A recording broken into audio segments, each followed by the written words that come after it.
ये मस्जिद है। ये जो दरवाज़ा आपको नज़र आ रहा है ना, ये उस ज़माने में मदरसा था। यहाँ से दीन, इस्लाम, कुरान, हदीस की तालीम होती थी। आ जाओ, अभी थोड़ा और बाकी है भाई।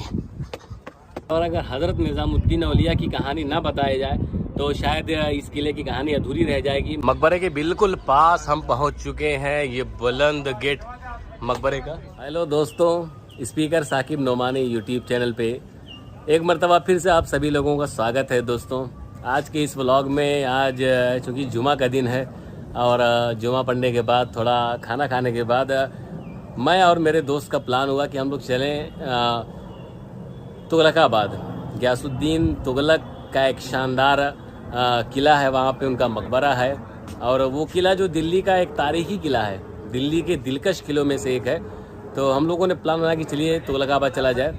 तो हम इसलिए अब यहाँ से हमने उबर किया है, उबर हमने बुक किया है। गाड़ी हमारी आ रही है, उस गाड़ी आ जाएगी, फिर हम चलेंगे तुगलकाबाद और वहाँ का बेहतरीन मंज़र और बढ़िया सा किला, उसके बारे में आपको बताएंगे, वो सब चीज़ें दिखाएंगे। तो आप व्लॉग में बने रहिए। तो इस तरह से दोस्तों हम हॉस्टल से निकल चुके हैं।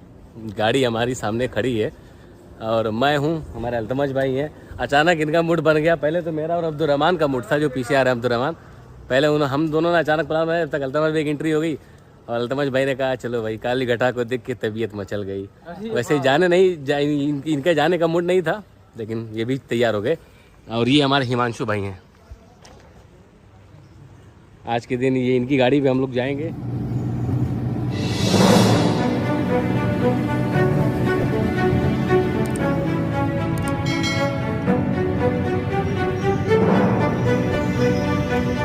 तो उस तरह से दोस्तों हम लोग पहुंच चुके हैं तुगलकाबाद किले के पास। यहाँ हम लोग उतर गए हैं। हिमांशु भाई आपका बहुत बहुत शुक्रिया, बहुत बहुत शुक्रिया। हमारे हिमांशु भाई हैं, इनसे बहुत बातचीत हुई। अमरोहा इनका घर है। तो चलिए हिमांशु भाई फिर मिलेंगे। तो यहाँ दोस्तों देखिए टिकट की प्राइस लिखी है 20 रुपये, 25 रुपये। ये कैश देंगे 25 रुपये और अगर ऑनलाइन देंगे तो 20 रुपये। और फॉरेनर्स के लिए देखिए, जो गैर मुल्की लोग हैं, उनके लिए 250 और 300 है। तो चलिए फिर यहाँ से हम टिकट ले लिया हमने, तो हम चल रहे हैं किले के अंदर। तो इस तरह से दोस्तों इस रास्ते से हम जो है इस तुगलकाबाद फोर्ट के अंदर जाएंगे। लेकिन उससे पहले हम आपको बता दें कि ये जो नहर नज़र आ रही है आपको, अब देखिए इस तरफ नहर है, इस तरफ जो नहर है, ये किले के पास जितनी भी नहरें होती थी पहले ज़माने में या अभी भी जितनी भी होती हैं, ये इस वजह से होती हैं कि डायरेक्ट दुश्मन किले पे अटैक ना करे, बल्कि उन्हें नहर क्रॉस करना, और नहर को क्रॉस करना इतना आसान नहीं होता है। तो इस वजह से ये नहरें बनाई जाती थी। एक तो पानी का बढ़िया इंतज़ाम होता था, निज़ाम होता था, सिस्टम होता था, और दूसरे की दुश्मन डायरेक्ट अटैक ना कर सकें, इसीलिए बीच में नहर बनाई जाती थी। तो फिर यहाँ से दोस्तों इस रास्ते से हम ऊपर की जानिब चलेंगे। किला चूँकि बहुत ऊपर है, हमें बहुत पैदल चलना है।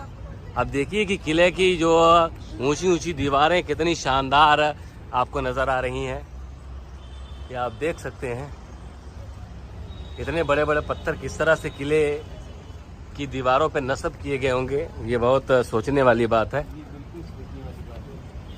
तो दोस्तों इस दरवाजे के ज़रिए हम अंदर आ चुके हैं, किले के अंदर हम प्रवेश कर चुके हैं। अभी हमको इस साइड जाना है। देखिए यहाँ सब लोग जा रहे हैं, इधर बहुत ऊपर तक जाना है, अभी दूर तक जाना है। और ये देखिए किले की दूसरी तरफ ये रास्ता जाता है, ये किले की दूसरी तरफ जाता है। खैर यहाँ तो अगर वक्त रहा तो जाएंगे इस रास्ते पे, वरना हम लोग जाएंगे इस रास्ते पे। तो ये देखिए हमारे बहुत सारे टूरिस्ट हैं। कहाँ से हो भाई आप लोग? फरीदाबाद, सोनीपत से आए हो? कैसे ये तुगलकाबाद फोर्ट देखने के लिए? कैसा लग रहा है आपको ये फोर्ट? देख तो रहे, पहले देख ले। तो चलिए फिर देखा जाए। और ये देखिए थोड़ा सा इतिहास तुगलकाबाद का।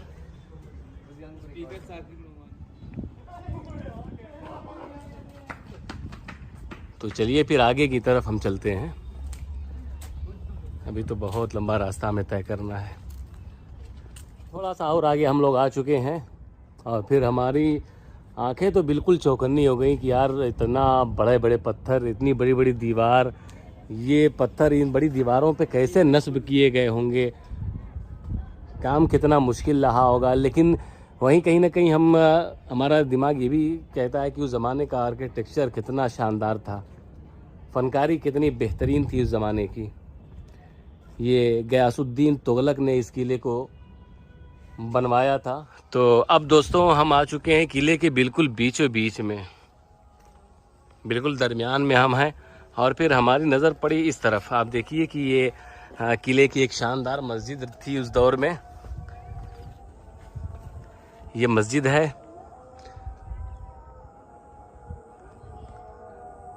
और फिर ये देखिए, ये जो दरवाज़ा आपको नज़र आ रहा है ना, ये उस ज़माने में मदरसा था।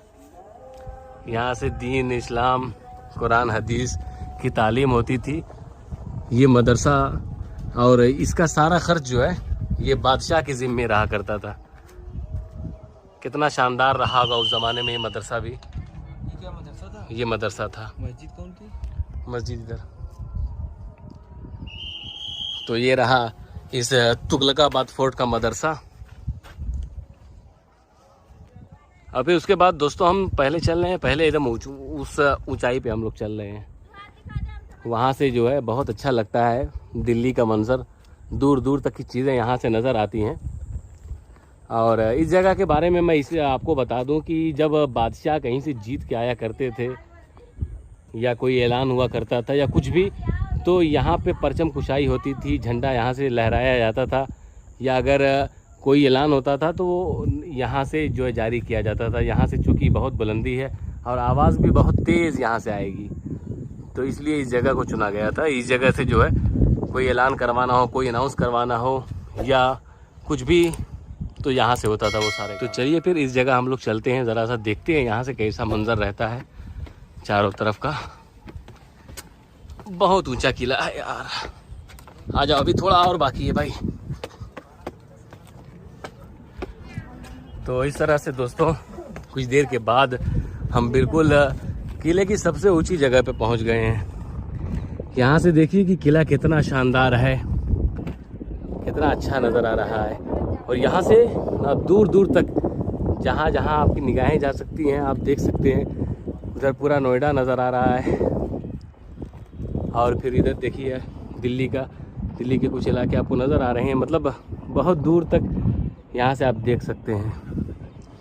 किला भी कितना शानदार लग रहा है यहाँ से। तो हम थोड़ा बहुत किले के बारे में आपको बताते हैं। सबसे पहले हम स्टार्ट करते हैं इसका इतिहास। तो ये किला जो है 1321 ईस्वी में बनाया गया। गयासुद्दीन तुगलक, जो कि तुगलक डायनेस्टी के तुगलक का क्या कहते हैं, तुगलक शासन, जो कि तुगलक डायनेस्टी के फाउंडर थे, उन्होंने इस किले को बनवाने का हुक्म दिया। और फिर 4-5 सालों के अंदर ये इस किले को बनाया गया। लेकिन आप देखिए कि ये तुगलकाबाद ये नाम क्यों पड़ा। ये पूरा एक शहर आबाद किया था गयासुद्दीन तुगलक ने। और गयासुद्दीन तुगलक जब वजीर था लोधी, किसी लोधी बादशाह का, तो उस वक्त उन्होंने बादशाह से कहा था कि बादशाह यहाँ पे एक किला बनाया जाए, शानदार रहेगा। तो उस वक्त बादशाह ने कहा था जब तुम राजा होना तो बना देना। तो वो एक अफसाना था, एक ख्वाब था गयासुद्दीन तुगलक का, एक शहर आबाद करने का। तो साउथ दिल्ली को उन्होंने चुना और इस जगह को चुना। आप देखिए कि ये बड़ा सा शानदार किला 1321 में बन के तैयार हुआ। लेकिन ये किला आज अपनी ज़बू हाली को रो रहा है, आज अपने इस हाल पे आंसू बहा रहा है कि आज कोई है नहीं जो इस किले को, मतलब ये किला जिसलिए बनाया गया था उस वक्त ताकि दुश्मनों का अटैक हो तो फिर मजबूती के साथ उनका डिफेंस किया जाए, इसी वजह से ऊंचाई को चुना गया था। लेकिन आज देखिए कि यहाँ पे ये किला बिल्कुल वीरान है और अपनी ज़बू हाली पे आंसू बहा रहा है ये किला। ये उस दौर की शानदार आर्किटेक्चर का नमूना पेश कर रहा है। उस वक्त की फनकारी कितनी बेहतरीन थी। आप देखिए कि ये किला 3 हिस्सों में डिवाइड था। आपको बता दूं कि एक हिस्सा जो था यहाँ पे बादशाह और बादशाह के खास लोग रहते थे, एडमिनिस्ट्रेटिव ब्लॉक वहाँ पे रहता था। और जो दूसरा हिस्सा था वहाँ पे आम लोग रहते थे, सोल्जर्स रहते थे। और किले के तीसरे हिस्से में खाने पानी और इस तरह की चीज़ों का इंतज़ाम था ताकि दुश्मन अगर कभी घेरें, अगर कभी मुहासरे में ले किले को, तो खाने पीने का कहीं से मामला रुके नहीं।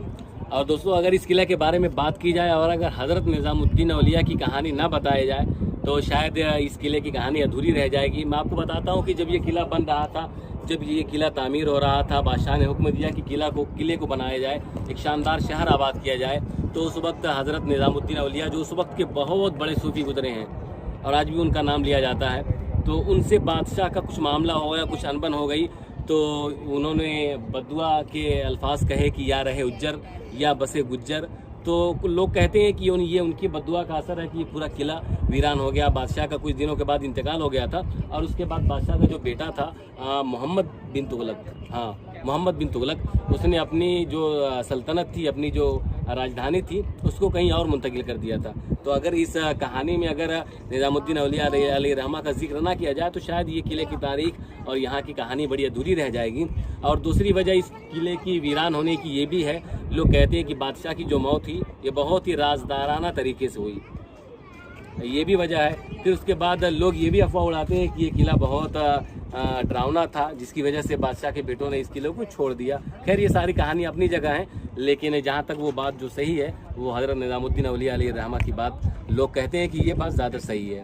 खैर चलिए फिर, तो इस तरह से दोस्तों बता दूं कि ये किला जो है तुगलकाबाद फोर्ट, ये दिल्ली के दिलकश किलों में से एक किला है। ये आज देखिए कि 700 साल का एक अरसा गुजर गया, लेकिन उसके बावजूद भी ये किला उस वक्त की फनकारी को और उस वक्त के आर्किटेक्चरल चीज़ों को आज भी कहीं ना कहीं ये बता रहा है कि उस वक्त का दौर कितना शानदार था, आर्किटेक्चर कितना बेहतरीन था, उस दौर का बनावट कितनी प्यारी थी। वो देखिए गयासुद्दीन तुगलक का मकबरा है, ये भी हम लोग जाएंगे कुछ देर के बाद। यहाँ से निकलने के बाद हम लोग वहाँ जाएंगे। वो मकबरा भी बहुत शानदार है और वहाँ के बारे में भी आपको थोड़ा बहुत बताने की कोशिश करेंगे, थोड़ा बहुत दिखाएंगे। तो ये किला दोस्तों मैं बता दूं कि 6-6.5 किलोमीटर के पूरे दायरे पे फैला हुआ ये किला था। 6.5 किलोमीटर, बहुत ज़्यादा, बहुत बड़ा ये किला था उस ज़माने का। और अब दोस्तों हम लोग इस ऊंचाई से नीचे की जानिब उतर रहे हैं। अब चलें, किले की दूसरी तरफ भी हमको जाना है। मस्जिद और मदरसे के बारे में तो हमने आपको बता दिया, अब चलिए एक और आपको बेहतरीन चीज़ बताते हैं इस किले की। वाच टावर के बारे में बात करते हैं। ये जो सामने ये इमारत जो है आपको जो नज़र आ रही है, ये देखिए उस ज़माने में वाच टावर का काम यहाँ से होता था। यहाँ यानी यहाँ से ऊपर चढ़ के अंदाज़ा लगाया जाता था कि दिन कितना गुजर गया, कितना बाकी है, ये और वक्त क्या हो रहा है, ये सारी चीज़ें यहाँ से देखा जाता था।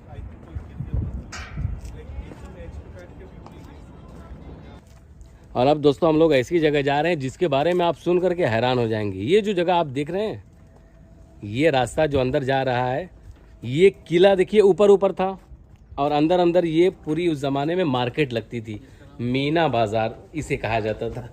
मीना बाज़ार ये पूरी लगती थी। आप देखिए यहाँ पे दुकानें लगती थी, इस क्वार्टर में, इस क्वार्टर में, इस तरह की जितने भी क्वार्टर आपको आपके आगे आएंगे, ये सारे क्वार्टर में पहले दुकानें लगती थीं, तरह तरह की चीज़ें यहाँ से बिकती थीं। और ये आप देख सकते हैं कि ऊपर पूरा किला है और नीचे ये अंडरपास में ये सारी चीज़ें, शॉपिंग वगैरह, उस वक्त की मार्केट यहाँ पे लगती थी और लोग आके शॉपिंग किया करते थे, अपनी ख़रीदारी किया करते थे। दूर तक वहाँ तक देखिए ये चीज़ आपको मिल जाएगी। ये पूरी मीना बाज़ार लगती थी, तरह तरह के इसमें जो है चीज़ें मिलती और बिकती थी उस वक्त। 700 साल पहले ये बाज़ार कितना शानदार रहा होगा, इसका अंदाज़ा आप लगा सकते हैं इसकी बनावट से। तो ये इस तरह की दोस्तों बाज़ार यहाँ पे थी। ज़रा हम एक कमरा आपको दिखाते हैं। आप देखिए इस कमरे में हम जाते हैं तो हम यहाँ पे देखते हैं कि एक किराने की जो दुकान रहा करती है, जितनी बड़ी उतना यहाँ पे स्पेस है, यानी आप अपना सामान वामान रख सकते हैं। यहाँ पे एक दुकान की जितना बड़ा स्पेस यहाँ पे है, तो इससे हम अंदाज़ा लगा सकते हैं कि दुकान यहाँ पे बढ़िया तरीके से लगती रही होगी। हर क्वार्टर जो है इसमें आप सामान वामान रख सकते हैं, उस ज़माने में लोग रखा करते रहे होंगे। अब चलिए फिर और किसी तरफ चला जाए। और दोस्तों आप लोग इस दीवार से अंदाज़ा लगा सकते हैं कि किले की जो दीवार है ये कितनी मोटी है, कितनी मजबूत रहा करती थी। आप देखिए कि पूरा किला बर्बाद हो गया, पूरा किला वीरान हो गया, तबाह हो गया, लेकिन दीवारें आज भी अपनी उसी उम्मीद पे कायम हैं जिस उम्मीद के साथ इन दीवारों को बनाया गया था। और यहाँ से हम लोग अगर इस दीवार के बीच में देखिए ये जगह है, यहाँ से अब देखेंगे तो ये पूरा रोड है, महरौली का रोड है ये, और ये उस साइड मकबरा है, बीच में पूरा रोड है। यहाँ से आप अंदाज़ा लगा सकते हैं। चलिए फिर यहाँ से अब चला जाए यार, बहुत देर हो गई। वो सारे हिस्से पे हम तो नहीं जा पाएंगे क्योंकि हमारा पैर भी दर्द करने लगा है और फिर हमको जाना है लाइब्रेरी, पढ़ाई भी करनी है।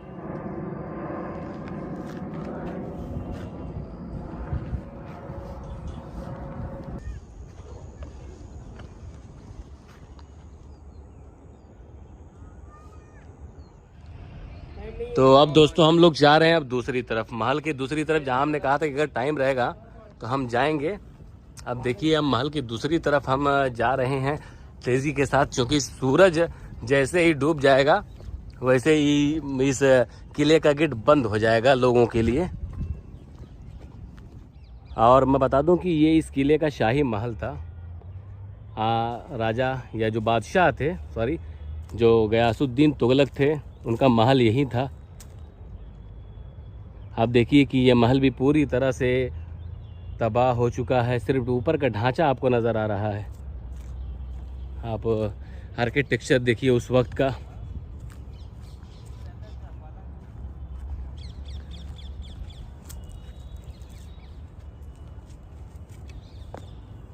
यहाँ देखिए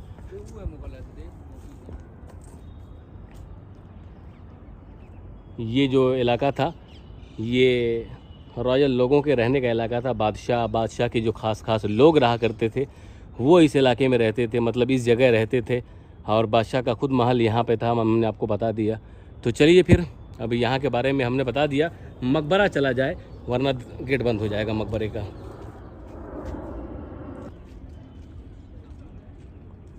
यहाँ से भी देखिए कि किला कितना शानदार ये लग रहा है। तो इस तरह से हमने पूरे किले का जो कुछ ज़रूरी चीज़ें थी हमने आपको बताया, किले के बारे में, यहाँ की कहानियों के बारे में, आर्किटेक्चर के बारे में, बनावट के बारे में। अब हम चलते हैं मकबरे की तरफ, चूँकि वक्त बहुत कम है हमारे पास। चलिए जल्दी से मकबरा हो लिया जाए। तो अब हम किले के दूसरी जानिब आ गए हैं। ये रास्ता जो है रोड के इस पार वाला रास्ता, रोड के उस पार का रास्ता आता है किले में। रोड के इस पार आ जाएंगे तो ये रास्ता जाता है गयासुद्दीन तुगलक के मकबरे की तरफ। ये आगे देखिए आप मकबरा है। चलिए ये रास्ता तय करने के बाद हम मकबरे में पहुंच जाएंगे। मकबरे के बिल्कुल पास हम पहुंच चुके हैं। ये बुलंद गेट मकबरे का, और दीवार हमने बताया कि कितनी चौड़ी चौड़ी दीवार थी। तो ये गेट है मकबरे का। ये देखिए इसके बारे में सारी चीज़ें लिखी हुई हैं। गयासुद्दीन तुगलक टॉम्ब 1321 1325, और उसके अलावा ये सारा पूरा इतिहास लिखा हुआ है। बताने का वक्त नहीं है क्योंकि हमारी वीडियो लंबी हो जाएगी। चलिए चलते हैं। तो हम दरवाजे से अंदर आए, फिर उसके बाद देखिए यहाँ से अब हम धीरे धीरे जा रहे हैं मकबरे की तरफ। लाइट वाइट लगा के बढ़िया किया गया है, शानदार। 5 बजे बंद होने का टाइम है। यहाँ पे देखिए ये कुछ बातें लिखी हुई है, और फिर उसके बाद ये मकबरा है। मकबरे के चारों तरफ आप देखिए ये शानदार सी दीवार है, दीवारों में कमरे हैं।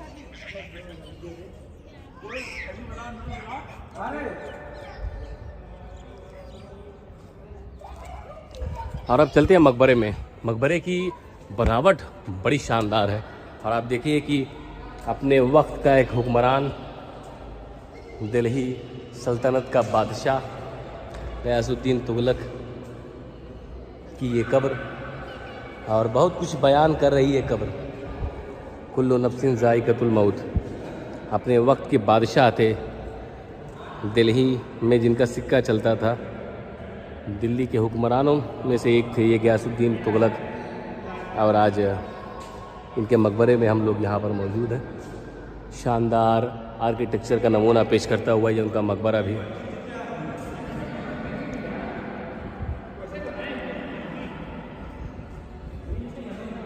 तो देखने के बाद मुझे वो शेर याद आ गया कि चौखटे कब्र की खाली है, उन्हें मत भूलो, जाने कब कौन सी तस्वीर लगा दी जाए।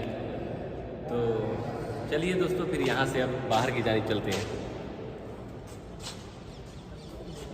Tomb of Zafar Khan. देखिए ये ज़फ़र खान का मकबरा है। ज़फ़र खान बादशाह के बहुत ख़ास आदमी थे, और पहले ही उनका इंतकाल हो गया था, बादशाह के इंतकाल से पहले, इसी वजह से उनका यहाँ में मकबरा यहाँ पे है।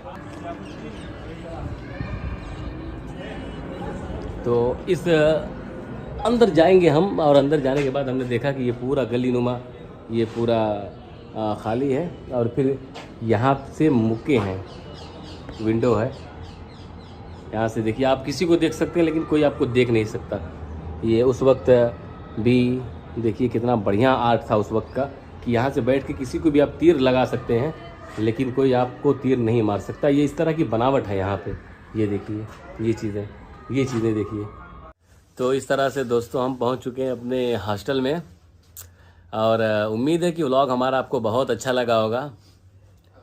जो कुछ कीमती मशवरे आपको देने होंगे या अगली हमारी डेस्टिनेशन कहाँ हो, इसके बारे में आप मशवरा करिएगा। और भी कोई बात अगर बतानी होगी तो बताइएगा। हम बहुत थक गए हैं और हमारा व्लॉग यहाँ पे मुकम्मल होता है। मिलते हैं फिर अगले व्लॉग में, जब तक आप अपना ख्याल रखिएगा और व्लॉग का इंतज़ार करिएगा।